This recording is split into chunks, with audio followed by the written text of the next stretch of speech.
Today's story comes to us from our Universalist heritage. Over 200 years ago, in a small house in a small town on the edge of a forest of very big trees in the state of New Hampshire, there lived a small boy. This boy's name was Hosea Ballou. Hosea was much like any of you. He liked to play, he liked to ask questions, and he sometimes got dirty. In the winter, he liked to jump in snowdrifts. In the summer, he liked to jump in the creek. Why, if there were puddles anywhere, Hosea would jump in them.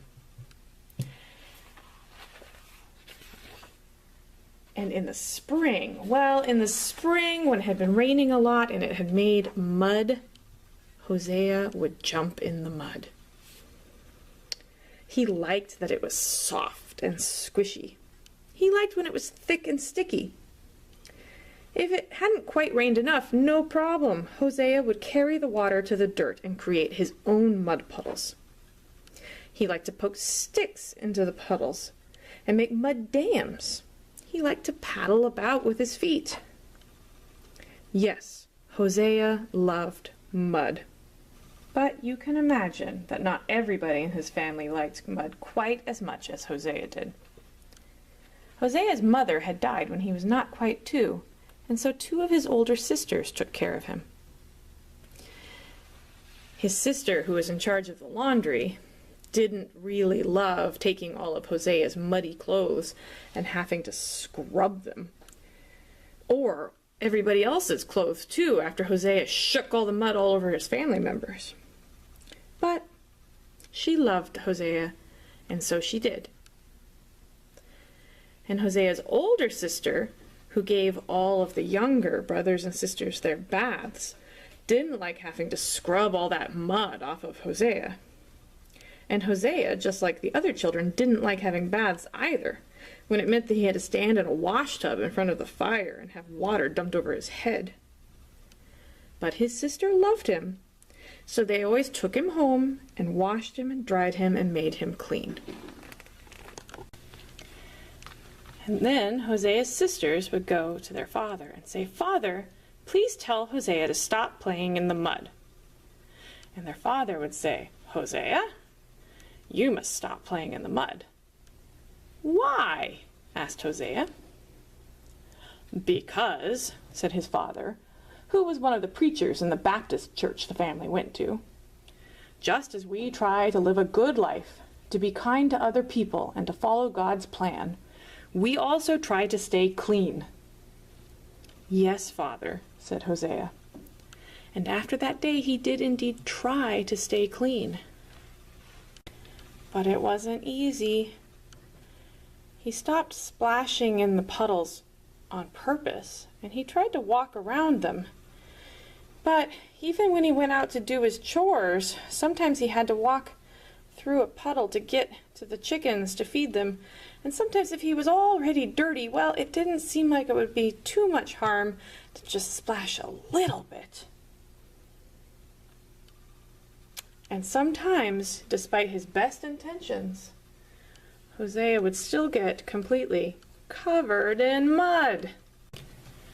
And then Hosea's sisters would come to Hosea's father and say, "Father, please tell Hosea not to play in the mud." And so his father called to Hosea, "Hosea, yes, you must not play in the mud." "Yes, Father," said Hosea.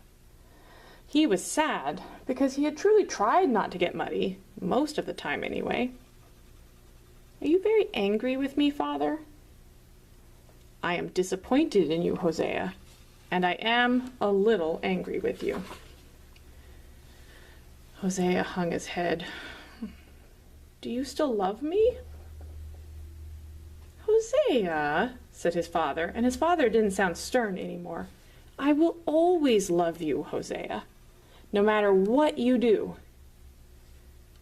"Even if I get muddy again?" "Yes." "Even if I get really, really muddy?" "Yes."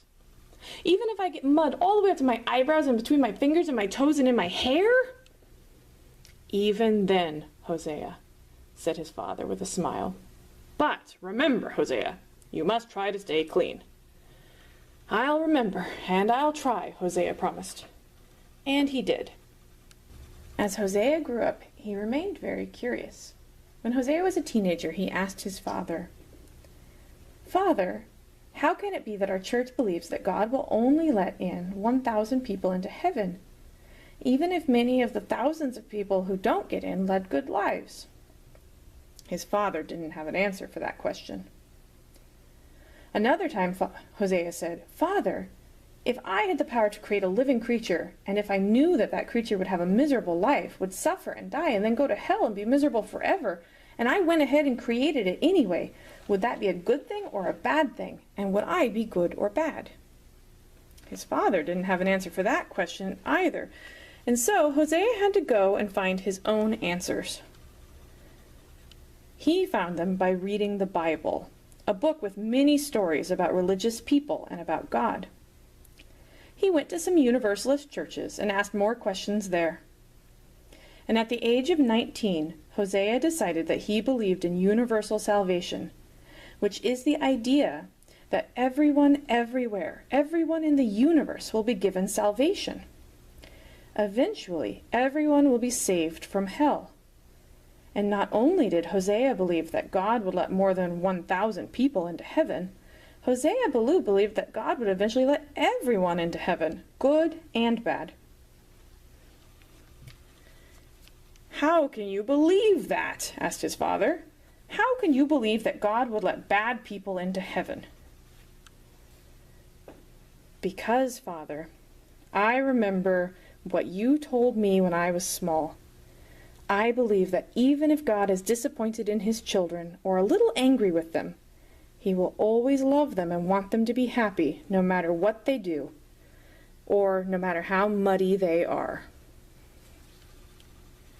And Hosea became a Universalist minister, one of the important Universalist ministers from our history.